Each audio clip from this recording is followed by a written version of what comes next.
Bueno, buenas tardes para Elmer, para Javier, que se encuentran conectados. Elmer, ¿cómo me escuchas?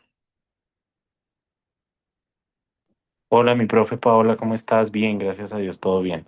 Bueno. Javier, ¿cómo estás? Buenas tardes.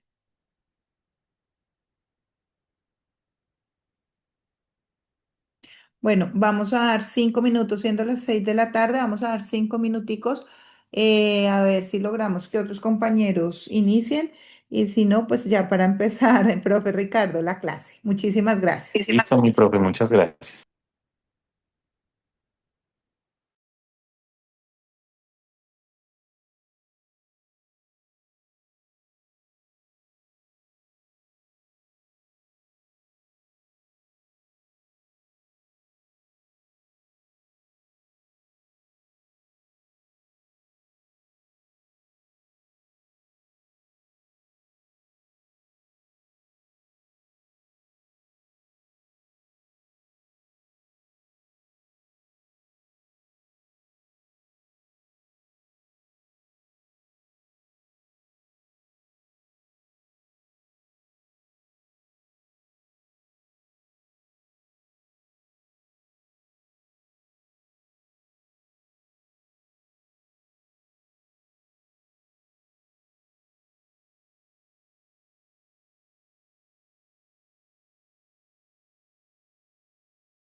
Bueno, buenas tardes nuevamente ya a todos los que se encuentran conectados. Muchas gracias por la asistencia. Fabiana, buenas tardes. Javier Eduardo, Karen Lorena y pues a mi doctor Ricardo que siempre nos acompaña en estas clases.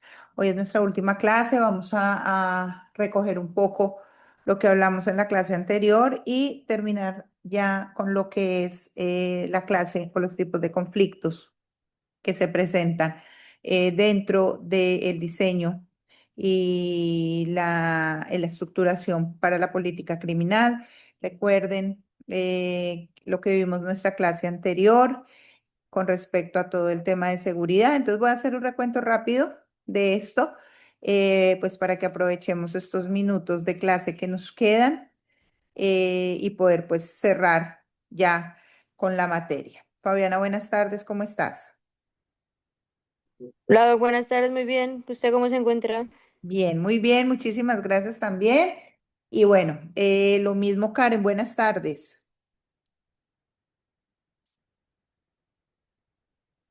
Doctora, buenas tardes. ¿Cómo has estado? Pues ahí vamos, doctora. Bien, bien, Bien, bien. bien. Sí, Estamos vivos, señora. estamos bien. ¿Ok? Sí, Bien, sí, señora. listo. Javier Eduardo, buenas tardes.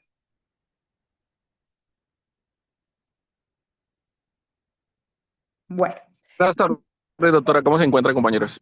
bien, todos muy bien, gracias a Dios. Tú también sigues acá siendo como el elegido en medio de estas mujeres en la clase del día de hoy. Listo. Entonces vamos a retomar lo que hablábamos en la clase anterior de manera rápida para darle paso y poder terminar pues con nuestra materia ya y con todo lo que hemos tenido con respecto a ese diseño de políticas. No sin antes, muchachos, pues agradecerles a ustedes todo su compromiso, su profesionalismo y pues el estar acá tan atentos a la clase. Hablábamos de la relación entre política, criminalidad y seguridad. Recuerden que abordamos el tema de la criminalidad como fenómeno político. En ese orden de ideas dijimos que no podíamos pensar que la criminalidad se producía en el vacío, sino que ésta tenía una relación directa con la forma en que se organizaba el poder, con la presencia o la ausencia del Estado, con la distribución de recursos, con las diferentes oportunidades sociales y también con la legitimidad de las instituciones. Y hablábamos también en este punto, digámoslo así, que en las sociedades actuales la criminalidad se convierte en un problema político teniendo en cuenta que afecta la legitimidad del Estado, también por todo lo que se presenta frente a la disputa, a la disputa frente al monopolio legítimo de la fuerza, cómo incide el tema electoral en las decisiones públicas también. También lo ponemos en la mesa dentro del tema de criminalidad como problema político, ya que genera economías ilegales, produce desigualdades territoriales y en esto pues hablábamos del tema de lo que era la percepción y ustedes muy bien me ayudaban en la clase anterior a que habláramos que era percibir el tema de seguridad para hablar de este otro grande tema, como lo veíamos, como es la seguridad como campo de disputa. Y lo decíamos muy bien con respecto a la seguridad que puede referirse a la protección del Estado, a la protección de la persona, a la defensa del territorio, a la prevención del delito, a la garantía de derechos humanos, a todo lo que era la cooperación internacional. Y también, o también lo ubicábamos dentro de lo que conocíamos o podíamos ver actualmente a las amenazas transnacionales. Y por eso era necesario, cuando hablábamos de políticas públicas, distinguir entre seguridad, como concepto general, pero también tener en cuenta lo que era la seguridad nacional, la seguridad ciudadana, la seguridad humana, conceptos de seguridad multidimensional, seguridad internacional y seguridad colectiva. Recuerden que terminamos y yo les decía que tomaran como en un cuadrito donde había unas comparaciones de cada uno de los temas de seguridad y que cada una de estas categorías pues respondía o teníamos que llevar en ese diseño de política a que respondieran una pregunta distinta: ¿qué se protege? ¿A quién se protege? frente a qué amenazas se está protegiendo, con qué medios se cuentan también dentro del Estado, con qué límites jurídicos y bajo, por ejemplo, qué responsabilidades institucionales está estos temas a la luz de los diferentes conceptos de seguridad. Y volvíamos a retomar el tema de qué era la seguridad, ¿sí? Y lo decíamos también y ustedes me ayudaban mucho ese día y lo pudimos como centrar diciendo que la seguridad es esa condición en la cual una persona, una comunidad, una institución se encuentran protegidos frente a riesgos, frente a amenazas, frente a violencias, a daños que puedan afectar su existencia, sus derechos, su estabilidad o su desarrollo. ¿Ok? Dimos un recorrido rápido con respecto a esto, hablando desde el punto de vista de la Constitución Política de Colombia, em, cómo lo reflejábamos a la luz de los fines del Estado, especialmente cuando hablábamos de las garantías de derechos, cuando hablábamos de temas de convivencia pacífica, de la vigencia del orden justo, de la protección de todos los residentes en Colombia. Y también teníamos acá y lo tomábamos dentro de lo que veíamos en la parte interna o del Estado, lo que era ese artículo 2 de nuestra Constitución política, ¿sí? Por tanto, llegábamos en ese momento a que la seguridad en Colombia no era solamente mirarlo a la luz de la función policial o de la función militar, ya que estaba contemplada y se nos vuelve una obligación constitucional integradora. ¿Y por qué integradora? Porque involucra protección de derechos, porque involucra convivencia, porque habla de justicia, porque habla de institucionalidad, porque habla de prevención y también de un control legítimo frente a las diferentes amenazas. Y en ese punto, frente a ese concepto general de seguridad, mirábamos cómo en el derecho internacional la seguridad también se relaciona con lo que es el mantenimiento de la paz, la protección de la dignidad humana y la cooperación entre estados. Y que lo veíamos claramente, o yo les decía que esto podíamos verlo en la Carta de las Naciones Unidas, donde por regla general, si mirábamos los propósitos de la Carta de las Naciones Unidas, pues llevaba o llegaba a uno de los fines que es la prohibición de la amenaza o el uso de la fuerza contra la integridad territorial o la independencia política del Estado, pero que la misma carta también tenía unas excepciones que la reconocía, como era el caso de la legítima defensa o diferentes medidas que fueran autorizadas por el Consejo de Seguridad. Hablábamos de seguridad nacional. Recuerden que era necesario entender esto. ¿Por qué? Porque hablábamos de seguridad nacional, pero también hablábamos de seguridad humana, pero también hablábamos de seguridad multidimensional. Y en el caso de la seguridad nacional, pues se refiere a eso, a la protección del Estado frente a las diferentes amenazas que afectan la existencia, la soberanía, la independencia, la integridad territorial, la estabilidad o la permanencia del orden constitucional y que tradicionalmente este concepto se ha relacionado con la defensa del Estado frente a amenazas armadas internas o externas, y por eso es que vemos que en su núcleo se encuentra vinculado con la soberanía, con la defensa militar, con la integridad territorial, la protección de instituciones y la preservación del orden público.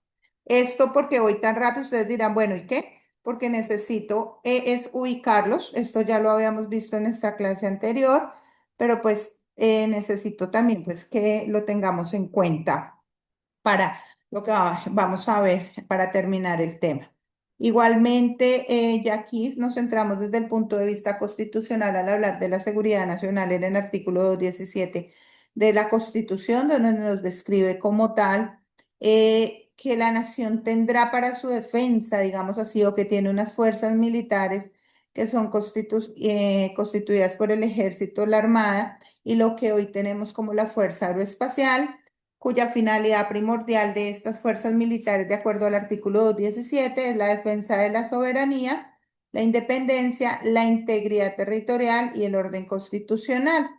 Entonces, esta seguridad nacional tiene una dimensión defensiva y tiene una institucional, ya que su principal preocupación, digámoslo aquí, no es el hurto común, no es con esto no estoy diciendo que no vaya a haber una afectación al interior del Estado, ¿sí? Sino que lo que ella busca como tal o frente a que está es aquellas amenazas que comprometen la estabilidad del Estado, como agresiones externas, como terrorismo, como situaciones graves de alteración de orden público, como el tema de estructuras armadas organizadas, como lo que se puede considerar afectaciones estratégicas a la infraestructura crítica, como amenazas híbridas, como lo que hoy conocemos también y estamos viendo, esto de los ciberataques contra instituciones estatales o la misma pérdida del control territorial.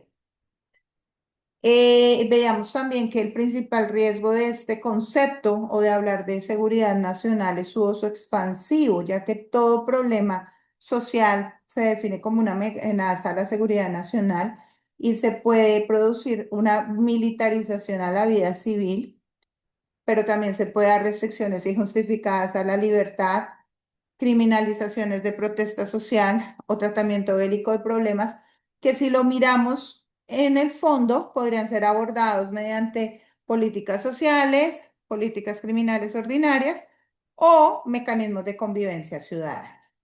Igualmente, al hablar de seguridad ciudadana, ya salimos del concepto de seguridad nacional, nos adentramos en el concepto de seguridad ciudadana. Aquí ya es esa protección de personas frente al delito, frente a la violencia y a los riesgos que afectan la vida cotidiana, y que a diferencia de la seguridad nacional, cuyo centro es el Estado, en la seguridad ciudadana tiene como centro ¿a quién? Pues a la persona, a la comunidad y que ellos puedan como tal tener ese ejercicio efectivo y legítimo de derechos y libertades en esos espacios, tanto públicos como privados, y que es aquí, frente a este concepto, donde ya empezamos a relacionar o donde se relaciona ya con la prevención del delito, con temas de convivencia, con acciones policivas, con temas de justicia local, resolución pacífica de conflictos, lo que tiene también que ver con resolución o, perdón, reducción de violencia interpersonal, lo que también vemos a la luz de protección de víctimas y la confianza ciudadana en las instituciones. ¿Dónde apoyamos de pronto este concepto o dónde podemos buscar mirar este concepto a la luz constitucional? Pues fácil, lo ubicamos nuevamente en el artículo segundo, pero también nos vamos para el artículo 18 de la Constitución, que atribuye a la Policía Nacional esa función de mantener las condiciones necesarias para el ejercicio de derechos y libertades públicas, asegurando la convivencia pacífica. Y hablábamos, ¿se acuerdan de la ley 1801 del 2016, que es el Código Nacional de Seguridad y Convivencia Ciudadana? Y que esta ley regula esos comportamientos que afectan la convivencia y establecen medidas correctivas que buscan preservar la tranquilidad, las relaciones respetuosas entre todos, la protección de bienes públicos y privados, el ambiente, el espacio público y la convivencia ciudadana. Pero también hablábamos de la Ley 2197, conocida como la Ley de Seguridad Ciudadana, y que el objeto de esta ley es fortalecer la seguridad, esa seguridad ciudadana, mediante reformas al Código Penal, al Código Procedimiento Penal, al Código Nacional de Seguridad y Convivencia Ciudadana, al régimen de extinción de dominio y a temas de regulación de armas y dispositivos menos letales. Aquí veíamos que podíamos generar unos indicadores frente a esto, como eran tasas de homicidios, tasas de hurto, temas de extorsión, percepciones de inseguridad, el tema de confianza en las instituciones, en la policía, en la justicia, también todo lo que tiene que ver con tasa de denuncias, el tiempo de respuesta de las instituciones frente a las diferentes situaciones, la reincidencia frente a los diferentes delitos, las quejas por abuso de autoridad, la victimización de grupos vulnerables y que el conflicto que teníamos con respecto a estar o sí, a estar frente a la seguridad ciudadana es encontrar ese equilibrio entre el control del delito y el respeto por los derechos fundamentales. Que una política puede mejorar indicadores de captura, pero puede fracasar, por ejemplo, drásticamente si se producen, si se puede llegar a producir tal vez situaciones de abuso policivo o situaciones de discriminación, o por qué no hablar de detenciones arbitrarias, aumento en la desconfianza ciudadana. Igualmente, cuando hablamos del tema, ya hablamos de seguridad, seguridad nacional, seguridad ciudadana, ahora el tema de seguridad humana, acá les estoy haciendo es como un recorderis. Este concepto de la seguridad humana amplía el concepto tradicional de seguridad, porque ya no se pregunta solamente en esa protección del Estado, sino también, o sea, no se pregunta en cómo protege el Estado, sino cómo proteger la vida, la dignidad, las libertades, el desarrollo integral de las personas y las comunidades. Y hablábamos en este punto de la resolución 66290 de la Asamblea General de Naciones Unidas, que nos definía como tal este tema de seguridad humana como un enfoque que ayuda a los estados a identificar y superar dificultades generalizadas e intersectoriales que afectan la supervivencia, los medios de subsistencia y la dignidad de las personas. Que cuando estamos frente a la dignidad humana hablamos de dos pilares, uno que es la protección y el otro que es el empoderamiento. Que cuando hablamos de protección estamos frente al Estado que debe proteger a las personas frente a amenazas críticas y generalizadas, y que cuando hablamos del empoderamiento, las personas y las comunidades deben contar con capacidades para participar, decidir y construir sus propias condiciones de seguridad. O sea, no es solamente dejarle la carga, digámoslo así, al Estado, ¿sí? Esto no quiere decir que vamos a dejar que el Estado no, le vamos a quitar responsabilidades, no, pero también debemos asumir como esas obligaciones que tenemos como ciudadanos, como comunidades y de manera personal, pues para que construyamos entre todos condiciones de seguridad. A diferencia de la seguridad nacional, pues vemos acá que la seguridad humana entiende que una persona puede estar insegura no solamente por presencia de delitos, sino también por otros temas, por ejemplo, por hambre, por desempleo, por temas de desplazamiento, por situaciones que se presenten a la luz de violencia de género, por racismo, exclusión, por lo que estamos viendo de contaminaciones ambientales, por el tema de salud, por ausencia de educación, por desastres, por lo que estamos también viendo esa proliferación, aumento de delitos a través del control de territorio por parte de actores armados. Y aquí ese concepto de seguridad humana, ténganlo en cuenta, por favor, pues fue incorporado mediante la ley 2272 de 2022, que es la que está relacionada con la política de la paz total. Y aquí en esta norma establece que el Estado garantizará la seguridad humana con un enfoque de derechos diferencial de género, étnico, cultural, territorial e interseccional mediante respuestas centradas en las personas y en las comunidades que deben estar adaptadas a los contextos o a cada uno de los contextos. Por eso nos habla que tiene que ser diferencial y que esto debe estar orientado a la prevención y a la protección de las víctimas de la violencia.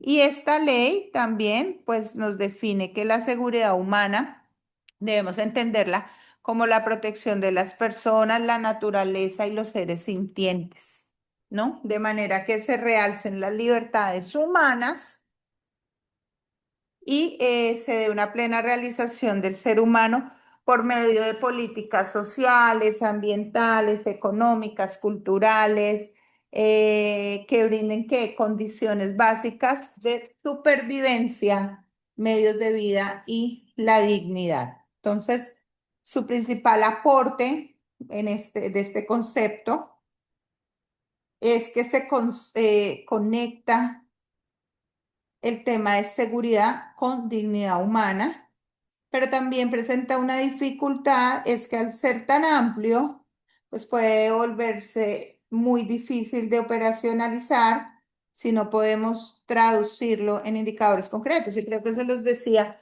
en la clase anterior, como se los he dicho, desde el primer día que tenemos estas sesiones, si nosotros no generamos un buen diseño en la política, si nosotros no medimos, si nosotros no hacemos unos indicadores claros, pero no hacemos una evaluación, pues no vamos a poder dar como tal ese triunfo o cumplir ese fin que debería tener las políticas públicas. En el tema de la seguridad multidimensional, pues ya sabemos que es un concepto desarrollado especialmente en el ámbito interamericano, que parte de la idea de amenazas actuales que no son únicamente desde el punto militar o estatal, sino también en lo que tiene que ver en lo social, en lo económico, en lo ambiental, en la parte tecnológica, sanitaria y criminales. Y ahí acudíamos a la Declaración sobre la Seguridad en las Américas, que fue adoptada por la Organización de los Estados Americanos en el año 2003, la cual sostuvo que la nueva concepción de seguridad en el hemisferio pues tenía un alcance multidimensional y que incluía amenazas tradicionales y nuevas amenazas, preocupaciones y también otros desafíos para la seguridad del Estado. Y aquí hablábamos o nos encontrábamos cuando hablábamos de este concepto de seguridad multidimensional, pues amenazas como terrorismo, hablábamos también de delincuencia transnacional organizada, de problemas mundial de las drogas, de tema de corrupción, lavados de activos, el tráfico ilícito de armas, trata de personas, lo que corresponda a desastres naturales, los deterioros ambientales, la pobreza extrema y la exclusión social, los ataques que se presentan a la luz de seguridad cibernética, riesgos sanitarios y las amenazas a la infraestructura crítica. Y hacemos una alusión también en que este enfoque es fundamental pues para América Latina porque muchos problemas de seguridad no se explican por guerras entre estados, sino por redes criminales transnacionales o por grupos también que vemos que trascienden o que están trascendiendo la frontera para la comisión de diferentes delitos, ¿sí? Esta seguridad pues nos permite articular instituciones civiles, policiales, militares, judiciales, ambientales, financieras, migratorias y también autoridades desde el punto de vista social.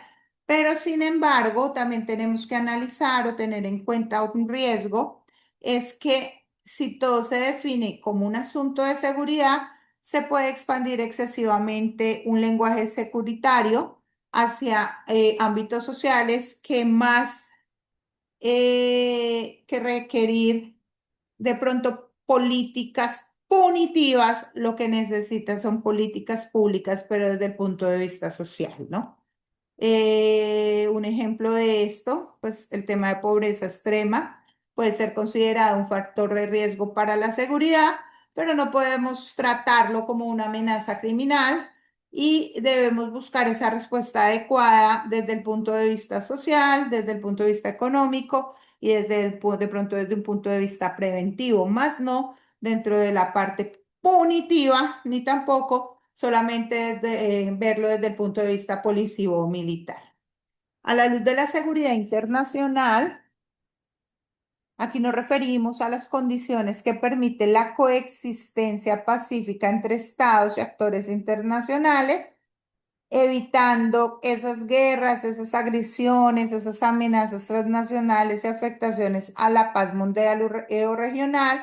Y aquí nuevamente acudíamos a la Carta de la Organización de las Naciones Unidas, donde en su artículo primero pues establecía como propósito mantener la paz y la seguridad internacional, tomando unas medidas colectivas, pero que esas medidas deben ser eficaces con el fin de prevenir y eliminar pues esas amenazas a la paz, suprimiendo esos efectos de la agresión y logrando por medios pacíficos el arreglo de controversias internacionales. Y como lo decíamos también anteriormente y lo dijimos la clase anterior, esta excepción, esta regla general, pues tiene una excepción y la encontramos también contenida en la Carta de las Naciones Unidas, cuando nos da la posibilidad como tal de que los estados actúen en temas de legítima defensa, ¿sí? O en situaciones también que puedan afectar al interior de esos estados su soberanía. Quiere decir que esta seguridad internacional tiene que ver con prevención de guerras, solución pacífica de controversias, respeto a la soberanía estatal, la prohibición del uso ilegal de la fuerza, lo que es el control de armas, la cooperación que se tenga frente al terrorismo, la respuesta a amenazas transnacionales, la seguridad regional, los ataques o los ciberataques internacionales. También ya incluimos o se tiene incluido aquí hablar de lo que son las operaciones de mantenimiento de paz y las diferentes medidas frente a actos de agresión. Y aquí en criminología y en política pública, pues debemos tener en cuenta que este concepto es importantísimo porque muchas formas de criminalidad superan pues fronteras nacionales, ¿no? Como cuáles, por ejemplo, el narcotráfico, creo que por allá en una de las clases veíamos todo el tema o alcanzamos a ver algo sobre esas políticas antidrogas, pero asimismo el tema de la trata de personas, el tráfico de migrantes, los delitos ambientales, el lavado de activos, los ciberdelitos, el tráfico de armas y la corrupción transnacional, ¿sí? Entonces, en esto tenemos que mirar que la política criminal puede fracasar a nivel nacional si no incorpora esa cooperación internacional, si no tiene en cuenta esos actores de los que hablábamos en esas primeras clases, gubernamentales y no gubernamentales, pero no solamente desde el punto de vista nacional, sino internacional, pero también si no incorpora esa asistencia judicial, si no incorpora tener en cuenta ese intercambio de información, el control financiero, el tema de la extradición, la cooperación policial y pues lo que tiene que ver la coordinación regional. Y por eso es que los estados buscan hacer parte de diferentes redes, digámoslo así, o de diferentes organismos internacionales con el fin de cada vez ser más fuerte el tema de coordinación y cooperación, no solamente a nivel regional, sino también lo vemos a nivel del organismo universal, ¿cierto?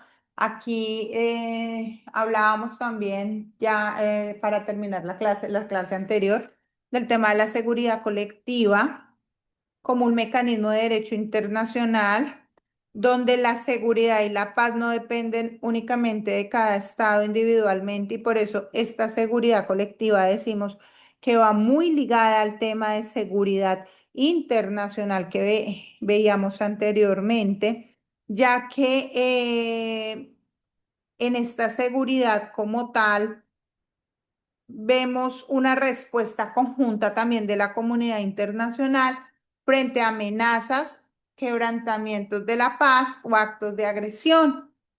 Y la idea central es que una agresión o una amenaza grave contra la paz no afecte solo a un Estado, sino al orden internacional en su conjunto. Por ello es que nosotros vemos que los Estados aceptan un órgano común y ese órgano común, pues principalmente lo vemos a la luz del Consejo de Seguridad de Naciones Unidas, el cual pues determina la existencia de amenazas para la paz y busca la adopción de medidas colectivas.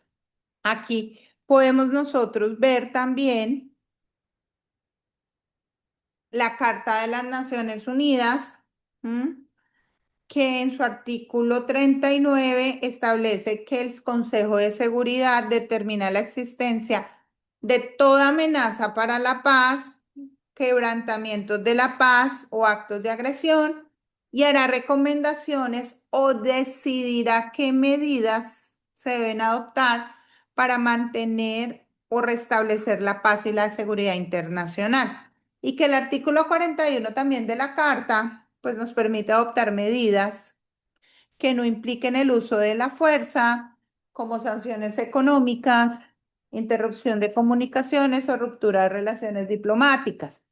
Y si estas medidas pues son insuficientes, pues así nos vamos al artículo o se acude al artículo 42 que permite ya esas acciones con fuerzas, ya sea aéreas, navales o terrestres. Y esta seguridad colectiva, queridos maestrandos, se diferencia de la legítima defensa. ¿Por qué? Porque la legítima defensa que encontramos prevista en el artículo 51 de la Carta de Naciones Unidas le permite a un Estado responder individual o colectivamente ante un ataque armado, mientras el Consejo de Seguridad pues adopta las medidas necesarias, perdón, para mantener la paz y la seguridad internacional. Y en términos prácticos, pues la seguridad colectiva la podemos ver expresada, como lo decía anteriormente, en sanciones internacionales, en embargos, en operaciones fuertes de mantenimiento de paz, en misiones de verificación, en tribunales internacionales o mecanismos de rendición de cuentas y también medidas contra o la adopción de medidas contra amenazas a la paz, ¿cierto?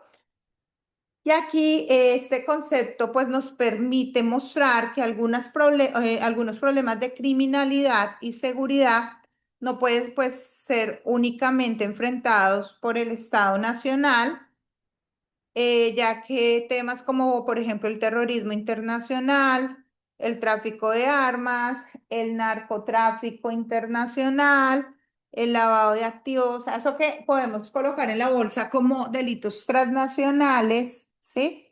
Pues requieren también respuestas colectivas a nivel de cooperación internacional y coordinación normativa, ¿verdad? Entonces, tengan en cuenta ustedes estos conceptos, cuáles son sus centros de protección, cuáles son sus amenazas principales, cuáles son sus instrumentos también principales donde se apoya cada uno de estos conceptos de seguridad. Recuerde que esto no es estático, ¿no? A la luz de seguridad se van desarrollando diferentes conceptos a la luz que las mismas amenazas contra los estados, que los vemos reflejados en diferentes delitos, pues también evolucionan. Entonces, los conceptos de seguridad también cada vez los vamos viendo que se vuelven más amplios con el fin de que se dé como esa protección que al final termina siendo a la luz internacional el Estado, pero a la luz nacional pues lo vemos como lo refleja el concepto de seguridad humana en lo que es la dignidad humana, ¿no? Para el diseño, la implementación y la evaluación de la política criminal, pues estos conceptos nos permiten evitar unos diagnósticos simplistas y eso es lo que yo quiero y he querido en el transcurso de estas horas llevarlos a ustedes a que no sigamos diseñando, a que no sigamos participando y que no nos quedemos con lo que tenemos o con lo que hemos visto, sino que por el contrario, como tal, busquemos ese enfoque. Mire que hemos visto los bancos de evidencia, mire que ustedes sé que están trabajando en diferentes mecanismos de entrevistas, en recopilación, bueno, en muchas cosas. Y esto es para decirles, por ejemplo, si estamos a temas de un hurto urbano, ¿sí? O en temas de convivencia y un bien o un miedo, ¿sí? Ciudadano frente a situaciones, por ejemplo, sí, de hurto, pues nosotros tenemos que mirar que el enfoque principal debe ser un enfoque de seguridad ciudadana. Y como ya tengo por lo menos un vago, así sea un barnicito del concepto de seguridad ciudadana, pues tengo que entrar a ampliarlo más para ese diseño de políticos. O sea, la idea de esto no es centrarnos a quedarse o seguir divagando en tantas cosas, sino como ser más fuertes en ese diseño para que podamos cumplir con el fin último de la política, ¿no? Igualmente, por ejemplo, si tenemos un problema de control territorial porque tenemos temas de estructuras armadas o afectaciones graves al orden constitucional, pues aquí también podemos involucrar situaciones de seguridad nacional, buscando siempre en este caso, por ejemplo, en el diseño de la política, límites constitucionales. Pero si vamos a mirar problemas que estén asociados a pobreza, a exclusión de oportunidades, a desplazamiento, a violencia estructural, pues yo los invito a que miremos esto también dentro de un enfoque de seguridad humana. O sea, es como que, que en ese diagnóstico que vamos a realizar o en ese diseño o que cuando nos van a decir a este grupo, oiga, necesitamos una política en, además de todo lo que hemos visto, esos bancos de evidencia, de todo lo que tengamos, pues nos ubiquemos también frente a estos conceptos de seguridad y ya tenemos todo y tener claro cuáles son esos actores gubernamentales, no gubernamentales, pero lo que yo les decía era, y lo reafirmo en este momento, es no quedarnos solos. Y por eso la parte internacional se vuelve tan determinante para nosotros en el tema de cooperación, en el tema también de buscar las fuentes, de buscar los datos, de que hagamos algo que realmente, como lo vimos en unas clases anteriores, no es seguir diseñando políticas por seguir diseñando políticas, sino que podamos, si vamos a tener una sola política agraria, sea una sola política desde el punto de vista agrario, política pública agraria, pero que obedezca realmente a la necesidad, que obedezca y que podamos hacer una medición, que podamos generar unos indicadores, que al final podamos evaluarla, que sean algo cumplibles. Ese es el éxito del diseño de la política, ¿no? Entonces debemos acá mirar nuevamente que una política criminal bien diseñada pues debe responder previamente a unas preguntas. El problema va frente a amenaza al Estado, a las personas, a la comunidad internacional o involucra a todos simultáneamente. La respuesta a esto, ¿cuál es? O sea, la respuesta debe ser una respuesta desde el punto de vista policivo o militar, o debe ser solamente social, o debe ser económico, o debe ser ambiental, o debe ser internacional, o debe ser más bien integradora. ¿Sí? No podemos hablar solamente dejándola, no, solo vamos a hacer solamente desde la parte jurídica o parte judicial. No, de pronto podemos decir, oiga, venga, lo que vamos a buscar. ¿Por qué? Porque nos damos cuenta que se hace necesario que la respuesta hayan como tal unos involucrados que no están solamente desde el punto de vista, no sé, de los jueces. ¿Listo? ¿Qué derechos fundamentales pueden verse afectados? ¿Qué instituciones tienen competencia principal? Y también qué indicadores permiten medir resultados. Asimismo, si la política reduce causas estructurales o solo controla síntomas y la intervención es necesaria, proporcional y evaluable. Tengamos en cuenta acá que la seguridad, muchachos, es un campo de disputa porque no existe una sola forma que defina qué debe protegerse ni cómo se debe proteger. Por eso, hablar siempre de garantía es tan complejo para el Estado cuando utilizamos ese verbo garantizar. ¿Cómo garantizo? ¿Hasta dónde puede el Estado hacer? ¿Hasta dónde la política puede llegar frente a ese verbo realmente a cumplir con el fin que debería dar la política, ¿no? Y en un estado como en el de nosotros, pues la seguridad no podemos solamente verla o reducirla solamente a la fuerza pública, ¿sí? Castigo total, control del orden público, militaricemos, toques de queda. No, debemos siempre mirarla como esa función integradora que debe combinar, pues claro, la defensa del Estado, pero la protección de las personas, la garantía de los derechos, prevenir el delito, fortalecer las instituciones, la parte de la cooperación internacional y la transformación de condiciones sociales que producen violencia. Cuando estaba preparando la clase, eh, yo decía, ¿cuál podría ser la pregunta orientadora con respecto, o sea, una pregunta grande cuando estuviéramos hablando o cuando fuéramos a hacer un diseño de política, ¿ve? Y yo lo decía y después como de mirar cómo podría ser en los diferentes, digámoslo así, niveles en que hemos manejado en estos temas también de política, pues creemos o llegamos a que esa pregunta como tal, eh, pues va enfocada a qué tipo de seguridad buscamos, para quién, frente a qué amenazas, con qué medios, bajo qué límites jurídicos y con qué efectos sobre la democracia y los derechos humanos, eh, pues tendríamos con respecto a esa pregunta orientadora, ¿sí? Y aquí pues vamos a ya a centrarnos frente a los principales conflictos contemporáneos entre política, criminalidad y seguridad. ¿Listo? Tengan en cuenta esto frente a conflicto entre seguridad y derechos humanos. Vemos que aquí uno de los principales conflictos es esa tensión entre la exigencia ciudadana de seguridad, ¿sí? Y la obligación estatal de respetar derechos fundamentales.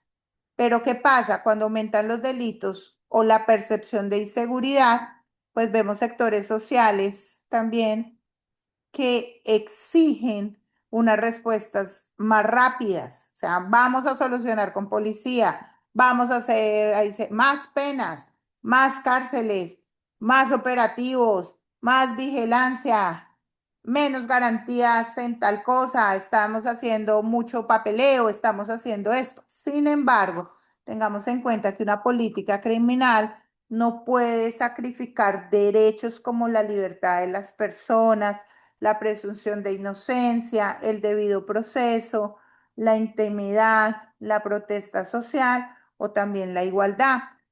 Y este conflicto se observa en medidas como, por ejemplo, detenciones masivas que empezamos a ver, estados de excepción, militarización de seguridad en la parte de seguridad ciudadana, usos excesivos de la fuerza, el tema del populismo punitivo y también a la luz, por ejemplo, de ver la cárcel como una respuesta principal al conflicto social. Aquí de pronto yo les dejaría para que ustedes, cada uno, desarrolle allá cuando tenga tiempito una pregunta con respecto a esto, es cómo poder proteger eficazmente a la ciudadanía sin convertir la seguridad en una excusa para vulnerar pues derechos.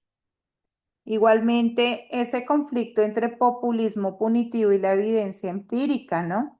El populismo punitivo consiste en ofrecer respuestas o lo que busca o hacia dónde va enfocado es en ofrecer esas respuestas penales duras, simbólicas y tocar esa parte afectiva y emocional, ¿no? Para volverlo más atractivo. Y aunque no siempre vemos que con esto pues sea eficaz para reducir el delito, ¿sí?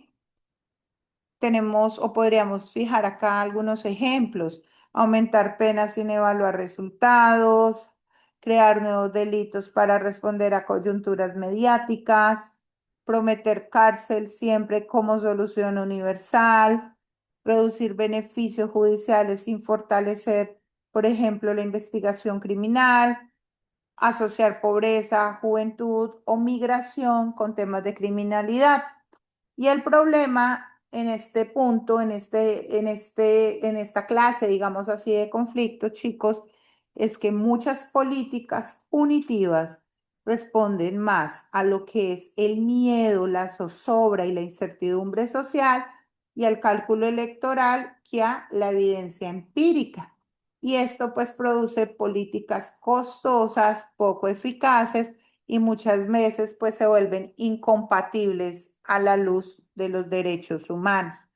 Por eso aquí una política tendríamos que buscar o tendríamos que, sí, buscar resolver como tal una serie de preguntas como es ese, cuál es ese problema concreto que se debe resolver, cuál es la evidencia que tenemos nosotros disponible. Por eso fue que también estuvimos tanto tiempo durante nuestra clase hablando también de esos bancos de información basados en evidencia. ¿Qué indicadores vamos a usar? Vuelvo a decirles, si nosotros no fijamos unos indicadores, si nosotros no fijamos unas líneas de tiempo, pues no vamos a poder hacer una evaluación de la política y ahí es donde vamos nuevamente a tener un problema fuerte porque no vamos a conseguir el logro. Y esto está desde que hablamos del diagnóstico, que es todas estas preguntas es para que no la hagamos cuando a ustedes les den esa responsabilidad como tal del diseño de política pública a nivel criminal.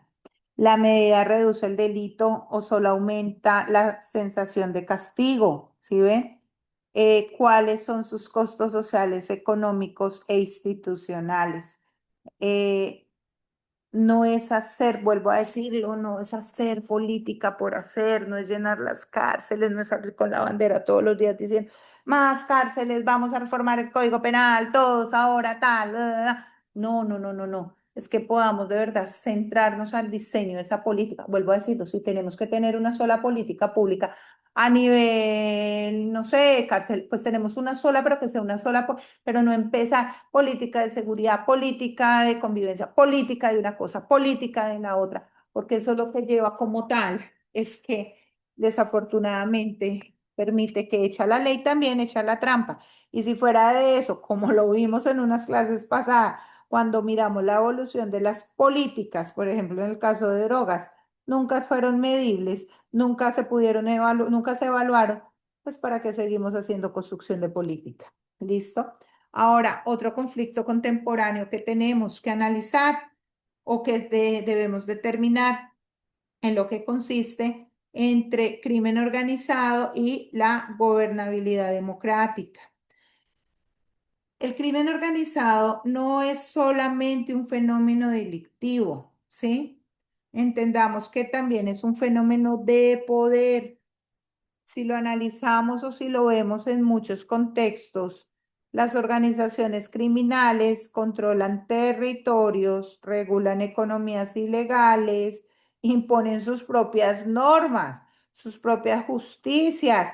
Creo que hasta eso voy a interrumpir acá un segundo. Lo hablábamos con una pregunta que me hacía Fabiana la clase pasada frente a ese consejo verbal de guerra, digámoslo así, o a esa justicia tomada por las propias manos de ese grupo que tiene secuestrados a personal de policía, pero también a personal que hace parte de la fiscalía, ¿no? Entonces miren aquí cómo imponen sus normas, pero aquí también cómo ellos llevan sus propios juicios, o sea, se creen autoridades, ¿no?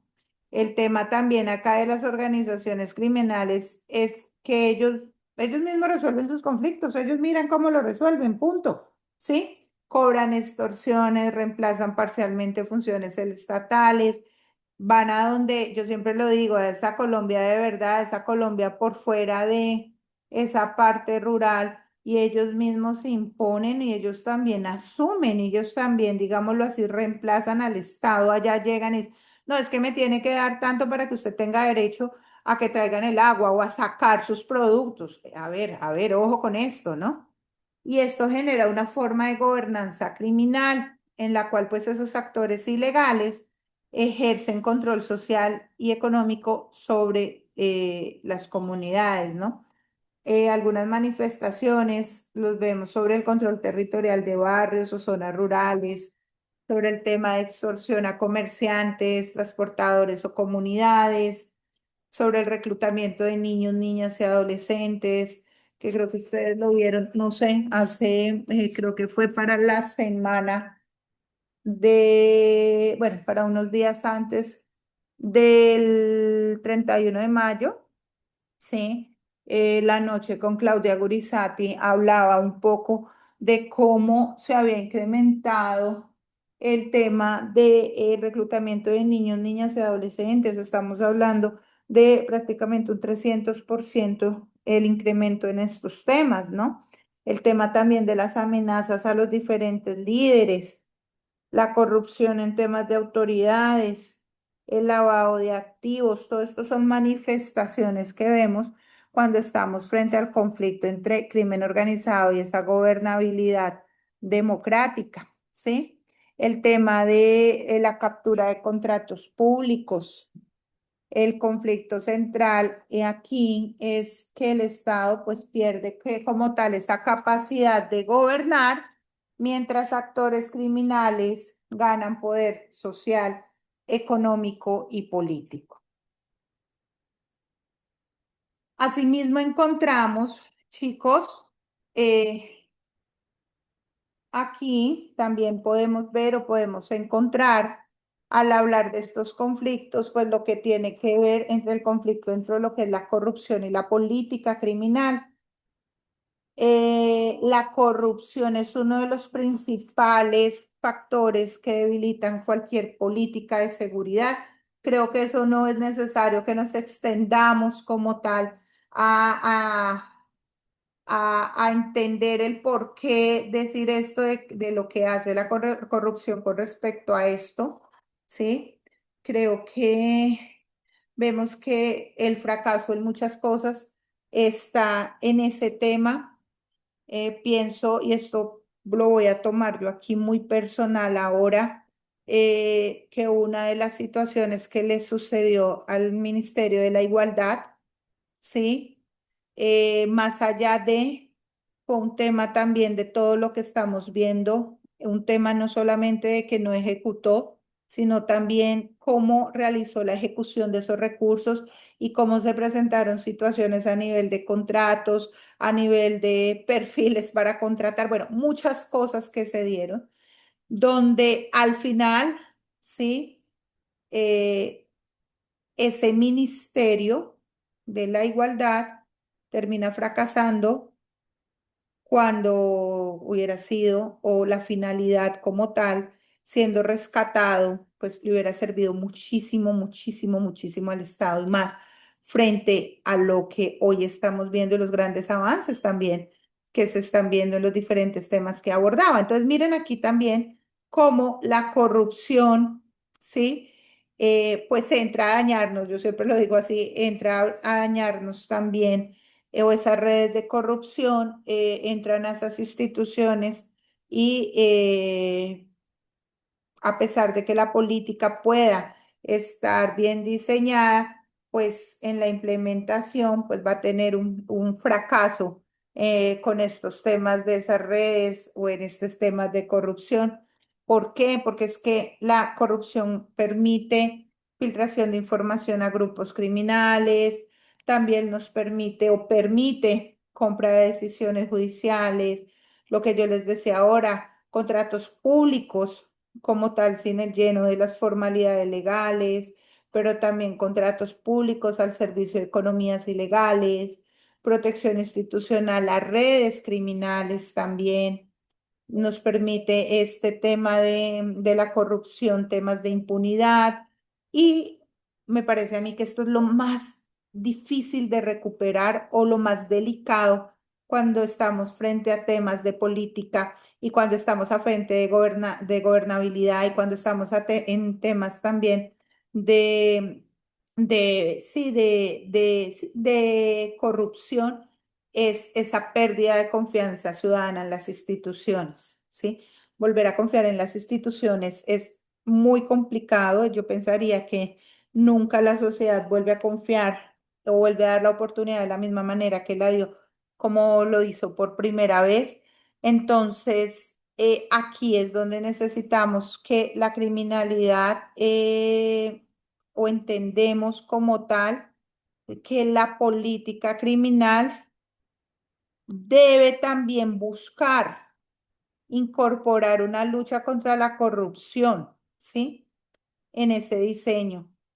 sea, yo no les puedo decir la fórmula mágica. Yo sé que ahorita de pronto Fabiana me va a decir, bueno, profe, ¿cuál sería en su pensar cómo sería? Yo no se las puedo decir, pero sí lo único que puedo llevarlos a, o invitarlos es que además de todo lo que hemos visto en ese diseño, en esos pasos, en esas fases, en esos elementos, en esos objetivos, en esos indicadores, en todo, es busquemos también cómo incorporar esa lucha contra la corrupción en esa política, o sea, desde que la diseñemos, no esperemos en la implementación para, ups, ¿y ahora qué vamos a hacer? O ay, si se llegase a preguntar, presentar, sino por el contrario, desde que la estemos diagnosticando, ¿sí? Debemos prever también este tema si queremos realmente sacar adelante el fin del por qué estamos construyendo la necesidad de diseñar esa política como tal. Otro conflicto contemporáneo que se nos presenta, chicos, es lo que está frente a la desigualdad social, pero también el control penal, ¿sí? Es porque este conflicto central va o abarca el uso del sistema penal para administrar pues problemas sociales. Muchas sociedades responden con cárceles, ¿sí? Lo que hablábamos en muchas clases sobre ese populismo punitivo, pero también responde con tema policivo o con temas, discúlpenme en 2 segundos, ok, o con temas también, sí, con esos medios de buscar que sea el sistema penal solamente el que deba solucionarlo, ¿no? Y esto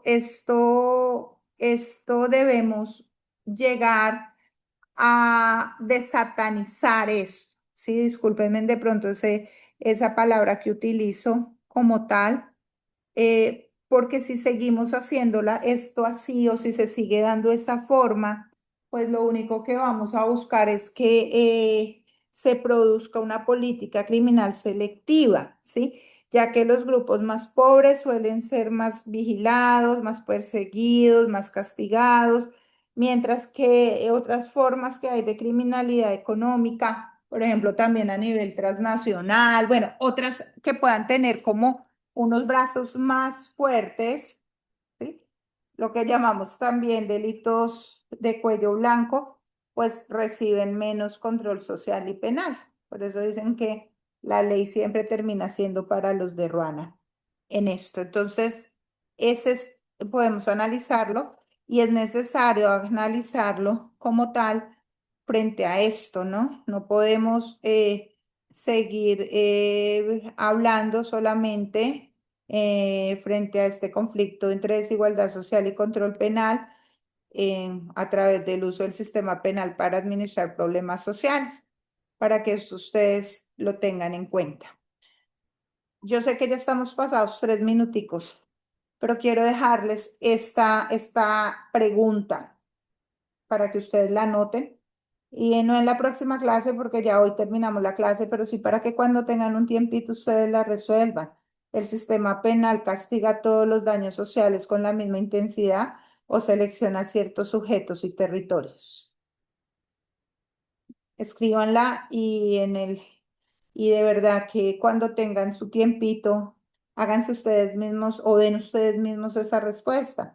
El sistema penal castiga todos los daños sociales con la misma intensidad o selecciona ciertos sujetos o territorios. Igualmente, tenemos otro tema en estos conflictos contemporáneos, como es el de la seguridad urbana y el miedo ciudadano.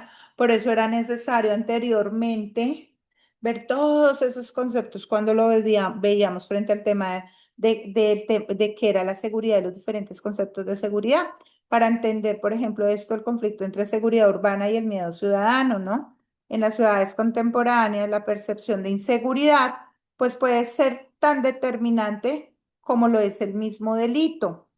Hay contextos donde los delitos bajan, pero el miedo aumenta, ¿sí? Por ejemplo, por redes sociales, por medios de comunicación, por rumores, por experiencias cercanas de victimización. o por lo que habíamos hablado, yo les había dicho anteriormente, por la falta de confianza en la justicia. Y esto pues produce unos efectos políticos, demanda de mano dura, estigmatización de ciertos sectores o estigmatización también de ciertos lugares, estigmatización de ciertos barrios, no, es que en tal parte, en tal barrio es donde tal cosa, ah, no, es que en el sector tal es donde pasa esto, ah, no, es que tal otra. Pues esto es lo que nos va generando, esta es la consecuencia de este tipo de conflictos. También la privatización de la seguridad, el crecimiento de vigilancia privada, la justicia a mano propia y pues lo vemos mucho, por ejemplo, en Bogotá, también pues muchos temas de linchamientos. La gente está cansada, que pasa algo, entonces mientras llega la policía y entonces se lo lleva, pero entonces la persona que no, que en la denuncia no, que no hay denuncia, entonces a los 4 días están nuevamente delinquiendo y en los mismos barrios o en otros barrios, pero de una forma diferente, pero con el mismo fin, digámoslo así. Entonces ya se está viendo un incremento sobre el tema de justicia de manos propias y vemos también, y eso nos lo muestran los medios de comunicación, como también la misma ciudadanía, los residentes, los vecinos, los ciudadanos, pues ya están acudiendo también a temas de linchamiento, ¿no? Y esto pues sigue generando todo lo que se llama desconfianza institucional. La política pública debe distinguir jóvenes entre criminalidad real, percepción de inseguridad, que lo hablábamos en la clase anterior, y también lo que es el miedo social, ya que cada fenómeno requiere una respuesta distinta, ¿no? Otro conflicto aquí, contemporáneo, y regálenme, me demoro 5 minuticos más para terminar, pero si quiero ya cerrar acá con este tema de los conflictos, es el tema entre nuevas tecnologías, vigilancia y libertades. Las sociedades actuales enfrentan unos conflictos de seguridad relacionados, por ejemplo, con ciberdelitos, con el tema de estafas digitales, con suplantación de identidades, con trata de explotación en plataformas digitales, con vigilancias masivas, con el uso de cámaras de reconocimiento, con reconocimiento facial, con inteligencia artificial en policía predictiva, con algoritmos, con desinformación, a través de la utilización también, perdón, de diferentes plataformas que nos están generando conflictos con esas nuevas tecnologías. Y la tecnología pues puede ayudar, claro que sí, a prevenir delitos, pero también puede generar temas de discriminación, un tema de vigilancia excesiva, por eso es que nos sentimos todo el tiempo vigilados. Yo no sé si a ustedes les pasa, pero hoy estamos hablando, no sé, no sé, hablemos de un tema de unos zapatos para ver el partido de la selección. Y acabo de decir esto y ustedes se van a dar cuenta, o a mí me pasa que inmediatamente en el celular cuando entro a mirar, por ejemplo, las diferentes redes sociales o algo aparece, hoy juega la selección, zapatos cómodos para ver el partido de la selección. Entonces esto también nos lleva a entender o a sentirnos a través de una vigilancia excesiva, a que existan errores automatizados y que haya una afectación de la privacidad. El debate central acá está en cómo jóvenes podemos usar la tecnología para mejorar la seguridad sin crear sociedades de vigilancia permanente, ¿no? Otro conflicto que encontramos dentro de este tema de los conflictos contemporáneos está el tema de la migración, el tema de la xenofobia y el tema de la seguridad. En varios países, pues la migración se ha convertido en tema de seguridad. ¿Mm? Sin embargo, pues existe siempre ese riesgo de asociar injustamente migración con criminalidad. Escuchamos, por ejemplo, decir, no, es que claro, es que, como son de tal país, claro, es que tenían que ser, o presentamos la noticia diciendo, es que son tales, fueron extranjeros. Y cuando decimos extranjeros o cuando la noticia se presenta, es que fueron extranjeros, la gente dice, esos son de tal parte, ¿cierto? Entonces, estos son riesgos, ¿no? De asociar injustamente migración con criminalidad. Y este discurso, querámoslo o no querámoslo, pues puede producir xenofobia, discriminación, abusos policiales y también temas de exclusión social. Creo que nosotros también hemos sido señalados como colombianos en diferentes partes del mundo también por algo que hicieron anteriores personas frente a temas del delito. Y eso nos ha llevado también, por ejemplo, que en la fila de migración nos parten a un lado, nos dejen fuera de la fila, y eso también se llama exclusión y también se llama discriminación. Y aquí es donde una política pública responsable, pues debe diferenciar el tema de la criminalidad individual, de redes criminales que explotan población migrante, el tema de trata de personas, igualmente lo que tiene que ver con tráfico de migrantes, vulnerabilidades socioeconómicas y y barreras de acceso a empleo, a salud, a educación y a la justicia. La migración no debemos o no debe ser tratada automáticamente, chicos, como una amenaza. ¿Sí? Debemos es analizarla desde una integración social, desde un tema de protección de derechos y de un tema también de prevención, porque nos damos cuenta también que ahí es donde se incrementan también focos para el tema de explotaciones criminales, ¿cierto?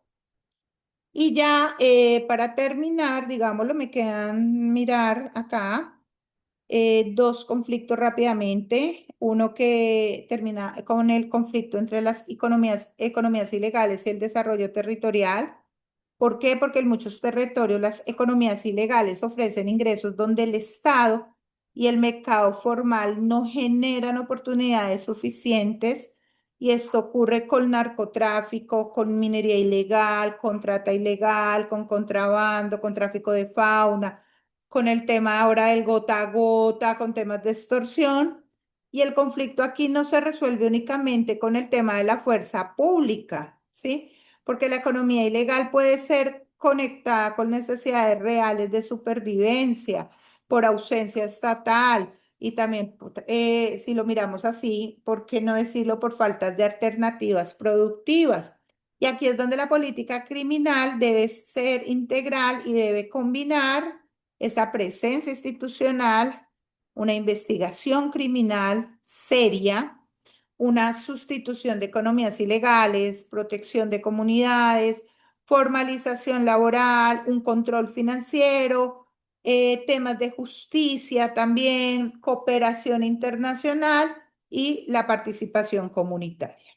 Y por último, chicos, este tema o este conflicto entre cárcel, resocialización y crisis penitenciaria. El sistema penitenciario, pues suele ser presentado, y lo decíamos anteriormente, y creo que lo decíamos desde el inicio de nuestras clases, creemos que todo lo vamos a solucionar a través del sistema penitenciario. Solucionamos el delito con un sistema penitenciario.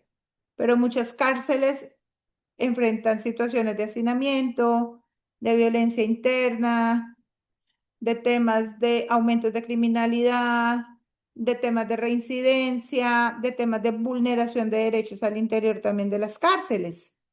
Y este conflicto consiste en que el Estado encarcela para proteger la sociedad. Recuerde lo que decíamos arriba, la sociedad pide a gritos o creemos que todo se soluciona a través del sistema penitenciario, a través de, sí, no hay más solución, la cárcel, la cárcel, la cárcel. Pero muchas veces pues produce condiciones que lo que hace es un aumento de la violencia y dificulta la reintegración social. Y aquí ustedes, y de pronto cierro con estas dos preguntas para que ustedes también las escriban y las resuelvan cuando estemos construyendo política con respecto a este tema. ¿Será que la cárcel reduce el delito o será por el contrario que reproduce violencia y qué delitos realmente requieren ir a prisión? Entonces, jóvenes, podríamos hablar de muchísimos más conflictos que se puedan estar presentando, pero lo importante de esto como tal es entender que la política pública debe respetar unos principios, la legalidad, la necesidad, la proporcionalidad, la no discriminación, la prevención, la evidencia, la participación, la medición, la rendición de cuentas, el enfoque territorial, el enfoque de derechos humanos, la lucha contra la corrupción y para que podamos nosotros llegar a ese fin último como tal, que realmente sacar adelante lo que nos lleva a esa necesidad de diseñar esa política pública. Yo espero, chicos, los que se encuentran todavía acá, que me han acompañado, Fabiana, Javier, Karen, Diego. Yo espero que estas horas hayan sido en algo productivas y por lo menos haberles hecho o tocado ese llamado de decirles a ustedes y más ahora, no sigamos haciendo política pública por hacer. ¿Mm? Puede que nos paguen mucho, claro que sí. ¿Mm? Revisemos lo que hay. En el caso que nos digan que nos necesitan para la construcción o el diseño de política. Lo primero, revisemos qué hay. Evaluemos si existe algo que pasó, en qué terminó.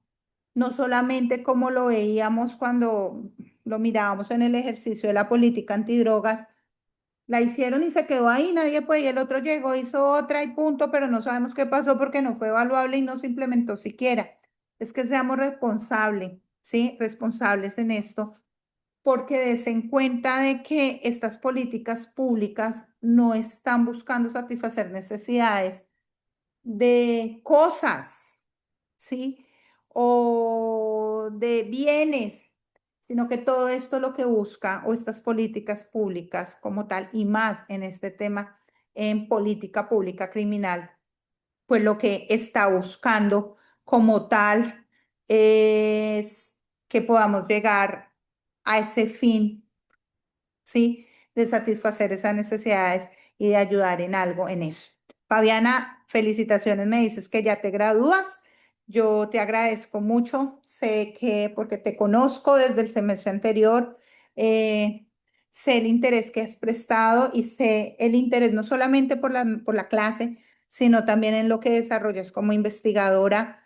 Hay mucho por hacer y esa es la invitación que yo les hago a ustedes que ese cartón que van a obtener como maestros en criminología y política pública criminal, lo sepan ustedes llevar no solamente con el honor que uno lo lleva cuando tiene ese título de maestría, puede que ustedes tengan muchas y esta sea una más, sino que también es ese compromiso de nosotros construir un mejor país a través del diseño de políticas públicas.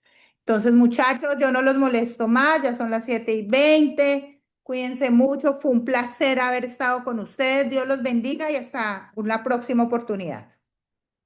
Muchísimas gracias, Doc, que esté muy bien. Muchas Cuídense, gracias, doctora. Doctora, muchas gracias. cuídense mucho, chao. Igualmente, muchas gracias. Chao.